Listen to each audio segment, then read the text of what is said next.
This story is the Lugau that terrorized the neighborhood. Now, this one is not a submitted story. Imagine an 11-year-old me. The earthquake hits Haiti and it's terrible. A lot of houses in my neighborhood were destroyed and a lot of people were scared about sleeping inside of their houses at night in case another earthquake was to hit. And if these people are sleeping inside of their houses while this earthquake hits, unfortunately, there might be a lot more casualties. And so together as a neighborhood, everybody came together and said it would be much safer. It would be much safer for people to just sleep outside, whether you are an elder or children, just sleep outside. Now, my father, for some reason, he wasn't with the shits. He didn't want to sleep outside. So me, my aunt, and grandma, we were forced to sleep outside. Now, we all went to what I would call a communal backyard. So this lady that lived up the hill from us, she had this really huge piece of land, right? She pretty much allowed everybody from the neighborhood to come and sleep outside her huge piece of land. Now, I was familiar with this lady growing up. She used to do my hair, my sister's hair. Harmless lady, right? So a lot of people from the neighborhood pretty much gathered at this lady's backyard, and every night before we went to sleep, and yes, was dead ass sleeping outside. They put blankets on the floor, pillows and everything, and just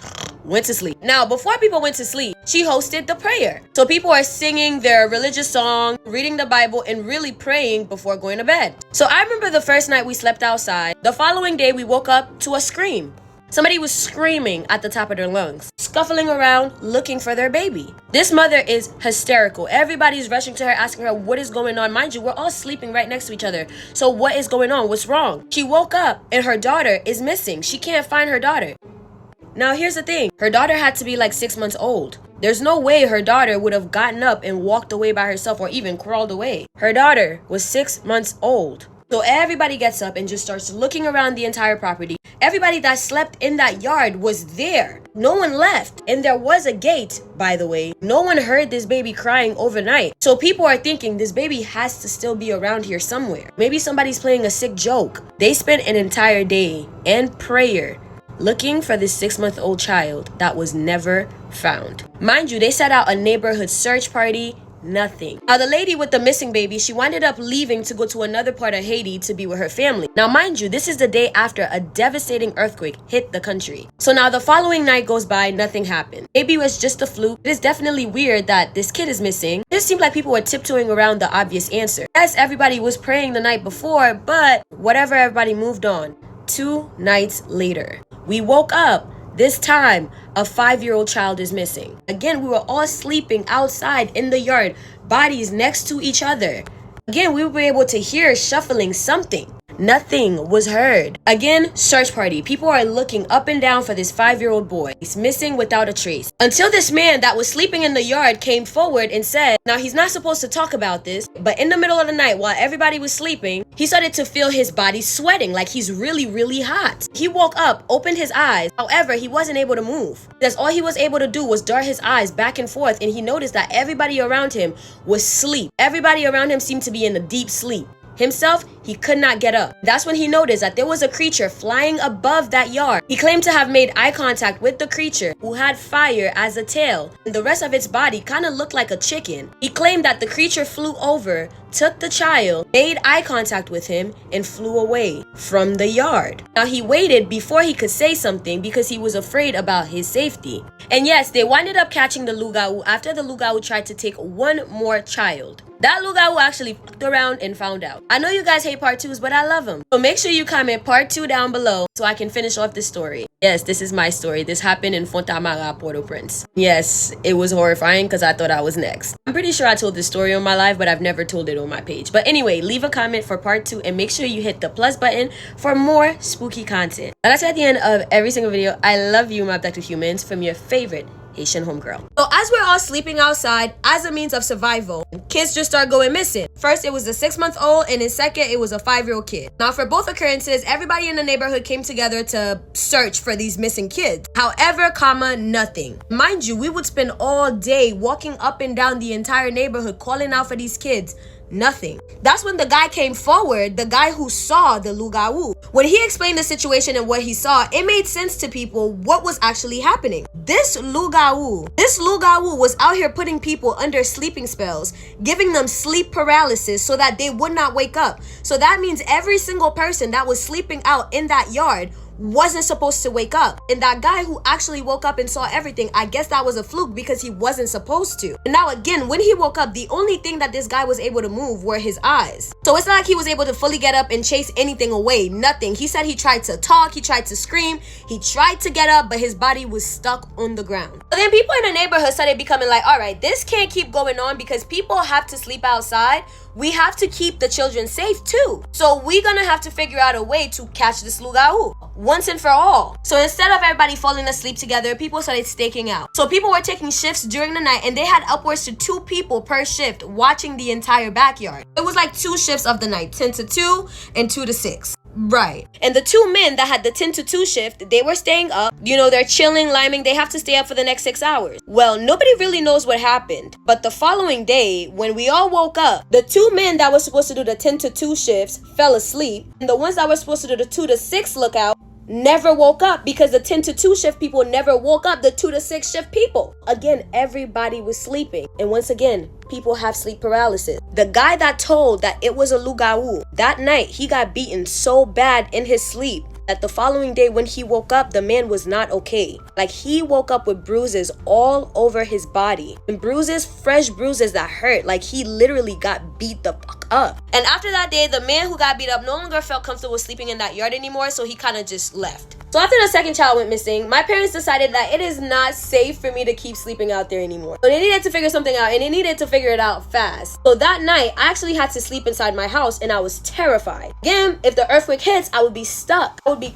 I'm not ready to die. But while I was sleeping inside, getting ready to go to the next side of Haiti the next day to be with my dad's side of the family, other people were still sleeping in that yard outside. And also keep in mind, a lot of people didn't have a choice because their houses were destroyed by the earthquake. So they had to sleep in that yard. So the day that they decided to catch the lugau, unbeknownst to the lugau, the neighborhood came together and decided to get the biggest voodoo priest in the entire neighborhood. He was the Wugan. Like, you come to him, he's gonna make some shit happen for you. So they had him come and pray on the land and put something on the land so that when this lugau decides to come back, it would basically be like a trap in the air and it would get caught. So the Wugan set a trap for this lugau. And the way he set up the trap was set it up near the roof so like when the lugau would fly, it would get caught. Well, 2 nights later, that lugau came back, and unfortunately, people were waking up in the middle of the night to screeching sounds that no one has heard of before.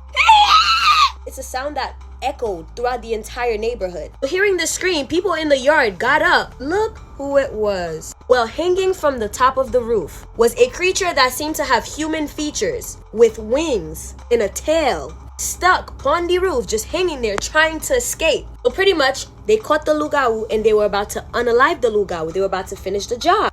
Until the person who owns the yard, yes, the lady who used to do my hair growing up, come to find out the lugau was her daughter. Yeah. So she pretty much convinced everybody not to unalive her daughter. She was broken up about it. She pleaded with everybody in the neighborhood. And when people weren't looking, the daughter took off. Till this day, that daughter is nowhere to be found in Haiti. Funny thing is, however, last time I heard, the daughter made it to Canada.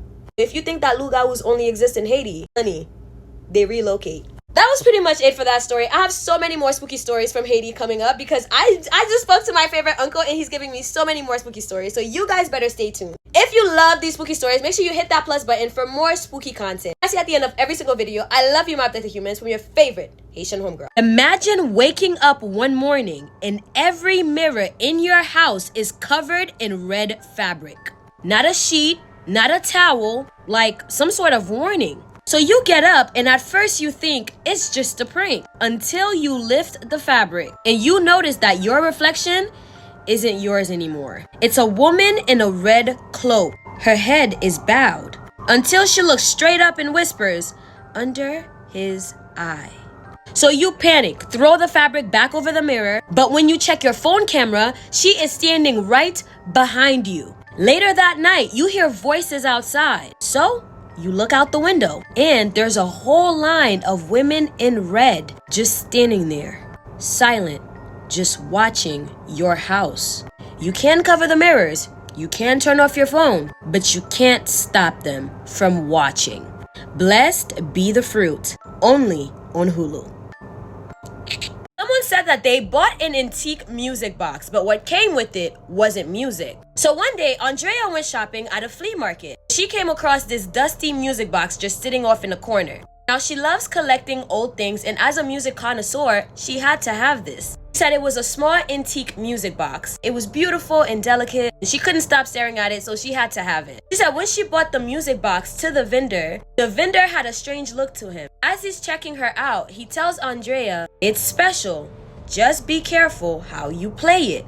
Andrea said that she laughed it off. Not that she necessarily believed in anything special. That she took it home, and that night she was so excited she winded it up. She said that the tune was beautiful. She said that she placed the music box on her nightstand and went to sleep. Well, Andrea said at exactly 3:13 a.m. and she would never forget the time. She woke up. She woke up to music. It's very slow and almost kind of haunting. She said her heart jumped. She hadn't touched the music box since she went to sleep, and the melody that the music box was playing sounded off. She says that a few notes sounded wrong, as if someone else was playing it. She told herself that maybe she's just imagining things and just went back to sleep. It did not stop there because nights later, it grew stranger. So every night at 3 a.m., she would wake up to this music box playing music by itself. The creepiest part, she said that the tunes changed every night, adding notes that she didn't recognize, and things just kept escalating. As books began to fall off shelves, chairs tilted on their own. Suddenly, she's seeing shadows on her walls, and not just any regular shadows,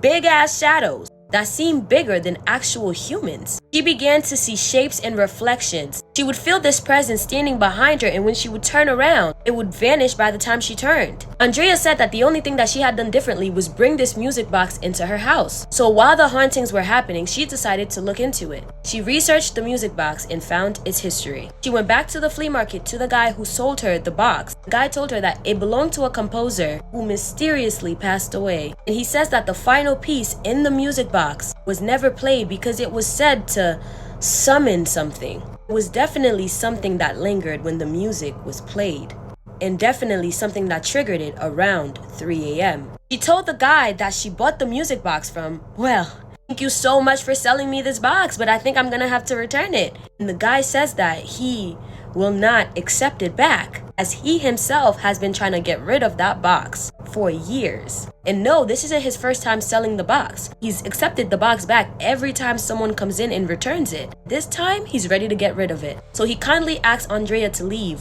with the music box. Andrea says that that night, she had the worst haunting of her life. She says that when she went to sleep, she had sleep paralysis. She was able to see everything in her room, but she wasn't able to move. She said she woke up, but this time when she opened her eyes, she wasn't able to move. She was able to hear the melody that the music box was playing, and this time the music was louder and more disturbing than before. Shadows were moving across her room, reaching for her, and she said that was her first time seeing a figure hunched over the music box, controlling the melody. She said she must have been in that state for a while, as the music just stopped out of nowhere and then it was silent. She woke up and was able to move. She knew she had to get rid of the music box, but she didn't know how. So she decided to bury it in her backyard. She says, funny enough, around 3 a.m., if you're in the back of the house, you can faintly hear the music box playing music.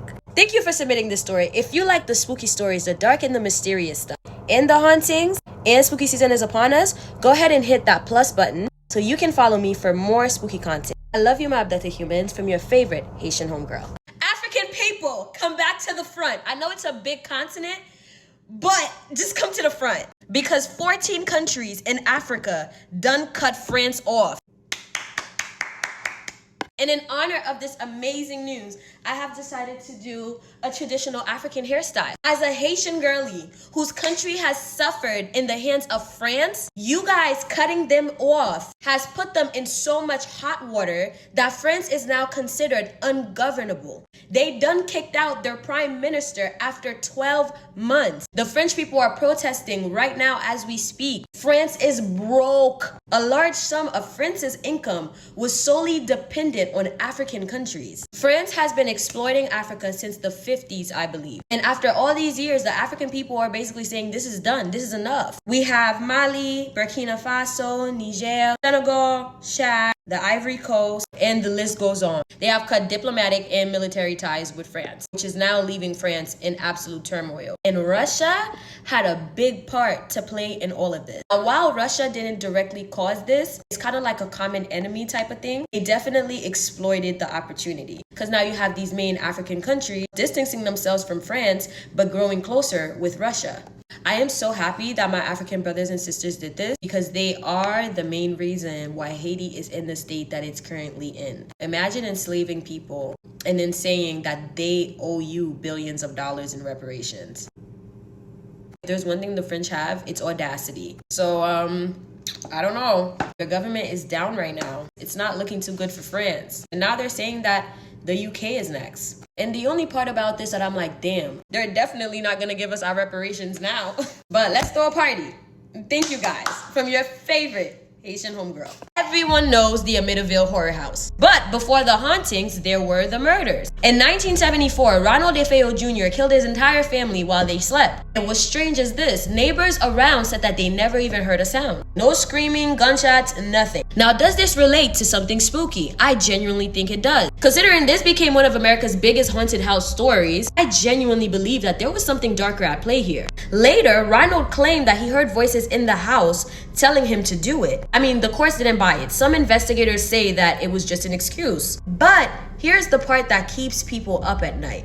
Every family that's lived in that house ever since reported something strange. From cold spots, to voices, to shadows moving at night. Almost like the house itself remembers the blood that was spilled inside. And here is the twist that most people don't know. One priest swore that whatever is in that house didn't start with the murders. It was waiting there long before. So now the real question is, what was in Amityville before the DeFeos even moved in? I did a longer video talking about this on my YouTube channel where we go more in depth about the crime and what happened to the Lutz family when they moved in 12 months after the murders. This one was truly horrifying and might keep you up at night. This is my YouTube channel, Rebecca's Journey, and the latest video is the Amityville true crime. It's the latest video that I posted on my page. While you're there, you better subscribe for longer, better, and spookier stories. If you have a case that is related to the paranormal that you want me to cover next, feel free to leave a comment. All right, from your favorite Haitian homegirl. So my father has been bringing me food for the past few weeks, and I decided to just do an unboxing every time he brings me food for the This is pretty heavy, so let's see what my father got me to eat this week. By the way, he's the one who cooked all this stuff, so. Okay, I see beans. These are green beans with, I like when he puts like chicken and sauce in there, so I think he already did that because I could see like the stuff in there. Again, oh, this is a piece. I told my father that I needed some Haitian seasoning, and he bought me some Haitian seasoning. He bought me this whole ass jar. It's kind of crazy, actually. But I got some Haitian seasoning. I have no excuse to not cook anymore. I see 3 plates in there. Let's carefully open them. This is the white rice, di blanc. All right. I think it's also rice. Oh, he made 2 different types of rices? He made di cole too? What? This man made me white rice and beans rice. Like, he made me 2 separate sorts of rices. This should be the star of the show, actually, with some turkey stew. Can y'all see that? This is gonna slap. So I think I'm gonna do white rice with some green beans today. Food. I love me some Haitian food. If you've never had Haitian food before, you're dead ass missing out. And after 26 years, my father is finally being a father. Better late than never. Somebody submitted a spooky story and said, I tried to summon Baron Samedi and a trickster took over my life.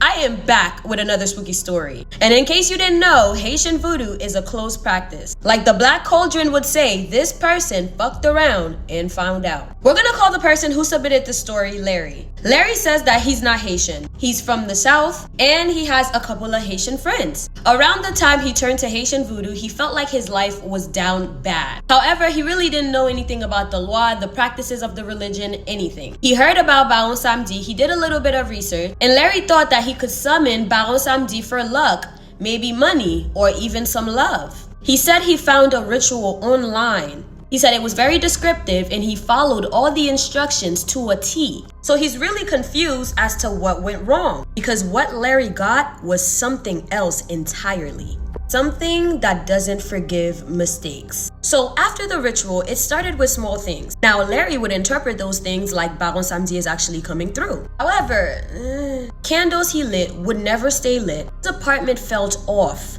like objects moved by themselves. And it was subtle at first. It was enough to make him notice. He would wake up in the middle of the night and find doors that he had locked, i.e. his front door, open, like wide open. Then he started having these weird dreams. At first, as he's falling asleep, he would hear whispers calling his name. It would sound like 20 different voices all in one. Men, women, and even children's voices just mixed up in one calling his name. And he says from what he heard about other people who are actually working with Baron Samedi, he doesn't communicate this way. Whatever it was playing with him or mocking him. Baron is known to be commanding and dignified. This was something else. Larry said that this was something that was pleased when he panicked. He would wake up in places he didn't remember going to. And sometimes he would be speaking words that he did not know. And he would say things to people that he had no recollection of saying. He says it doesn't even stop there because he himself started to change. And people around him noticed. People started noticing that he would laugh at horrible things. He would get angry at his friends for no reason and have these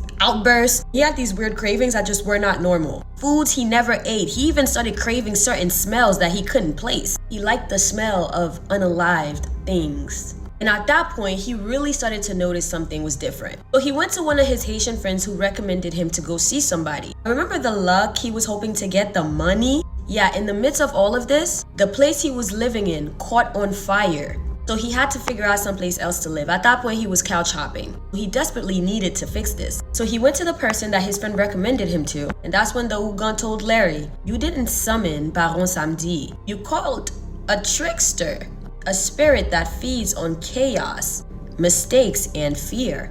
Not the protective, powerful Loi that Larry had hoped for." And Larry said at that point, they tried almost every attempt to reverse what he had done. It just seemed like prayers and rituals seemed to make things worse for Larry. He would have these very realistic dreams where these spirits would come up to him and taunt him to try again. Do the ritual again. Maybe if you repeated everything you did the first time, it might just reverse it. And at this point, Larry was staying in friends' apartments, basically couch hopping. And Larry says, long story short, he did lose his mind and had to take a grippy sock vacation. He said when he got out, he went deep into religion and he's been good. But sometimes he still hears his name being whispered late at night. So don't be like Larry. For more spooky stories, make sure you hit that plus button so you can follow me, duh. Follow me on Instagram just so that I know that it's real, duh. I'm almost at 10K, please. That's at the end of every single video. I love you, my abducted humans, from your favorite Haitian homegirl. When I got pregnant, I thought my life was finally turning around. I didn't know someone was working to make sure that my baby never made it. I am back with another spooky story. And this one is a tragic submission from Portmore, Jamaica.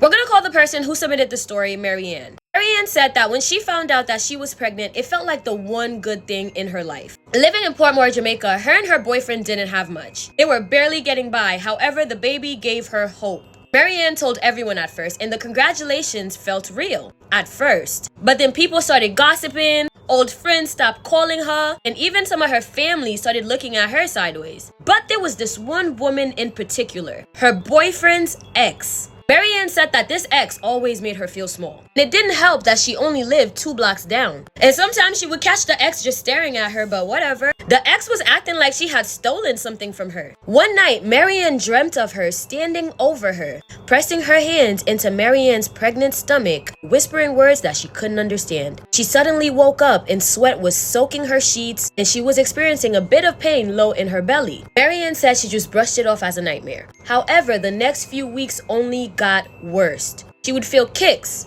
and then nothing for days. Her belly would tighten so hard that she could not breathe. And she would go to the doctors and they would tell her that everything looked fine, but Marianne knew that something was not fine. One night while she's washing her clothes by a basin outside, she looks down and saw that, trigger warning, she looks down and saw that the water turned red. She thought maybe her hands were bleeding from washing, but when she looked closer, she noticed the reflection of something behind her, and it seemed like a woman's face just smiling. She turned around, the woman was gone. Now, month 7 into her pregnancy, Marianne couldn't sleep. She would hear scratching under her bed, whispering near her ears, She would even wake up feeling like something was sitting on her chest. And she said the creepiest part was, she woke up in the middle of the night and noticed that there was a shadow standing in the corner of her room with red eyes. And she said the shadow, yes, the shadow, whispered to her, "It's not yours." Marianne prayed and begged God not to let anything happen to her child. But one night she woke up covered in blood. So she screams for her boyfriend. But when her boyfriend rushed in, he just froze. He didn't comfort her. He didn't call for help. He just stood there and stared at her. And then he said, "It was never meant to live. She warned me if I left her, the child would pay." And that's when Marianne said she realized the truth. He knew. Apparently, he had been with his ex the whole time when she got pregnant. And she had an auntie that was known for Obeah. She went to her auntie for revenge. Marianne's boyfriend at the time, knowing all of this, didn't even try to stop the ex. He just let it happen. Marianne unfortunately lost the baby that night. And she said the real twist, if you thought this was spooky, a week later, she ran into her boyfriend's ex in the market. She was carrying casually a newborn in her arms, and everyone was congratulating her. And Marianne says she has an idea where that baby came from. She somehow believes that that is her baby. Whoo, Jamaica, y'all never disappoint. Thank you so much for submitting this spooky story. If you have a spooky story that you want me to tell, please feel free to DM it to me right here on TikTok or on Instagram. And hit the plus button if you love spooky, dark, and mysterious stuff. Like I say at the end of every single video, I love you, my better humans, from your favorite Haitian homegirl. So y'all see everything that's going on with Wisdom K and Mew Mew? So Wisdom K had this expensive ass jean vest from Mew Mew. Mind you, the jean vest cost $3,300. Pretty much when he went to go put it on, one of the buttons basically fell off. So he made a video about that, and then the brand Mew Mew saw that and decided to send him a new vest. So as he is unboxing the new vest that Mew Mew just sent to him, one of the buttons pop again on camera this time. And I'm seeing a lot of discussions, a lot of, oh my God. So many people are upset because this was a $3,000 jacket. And it's so crazy to me because I thought we already went over this. You're paying all that money for the logo. You're not paying it because it's well made somewhere in France. These luxury brands are paying chump change. They're paying Chinese designers significantly less. Yes, the Louis that y'all have is made in China. Chanel, China. It's not some old white lady in France. It's Chinese people. Just like they make clothes for Shein. And except Shein is not a luxury brand, but they're all made the same way, you guys. These brands go to their vendors, pay them significantly less, change the price significantly more in the States, and sell it to people. There was a point where the vendors started to expose these brands because of the tariff thing. A lot of y'all were not paying attention. I did though. Yeah, I did. When they was coming out, threatening to release their sources, and then they did, yeah, I found me a source. So I'm buying the purses, the shoes, the fashion, whatever, straight from the same place that Louis, Mew Mew, Chanel is buying it from. So I pay significantly less. So I really don't need to go to Louis Vuitton. I got Louis Vuitton's plug. And I told you, I got me some Bottega right here, girl. Yes. Yes. Now this is not Canal Street, okay? So it ain't cheap. It is significantly more affordable. It is the same thing that these brands are charging you thousands of dollars for. But it's okay, because if you want it, I got the link for y'all. And I'm going to tag everything where you can find her in the comments. So hit them up and tell them I sent you.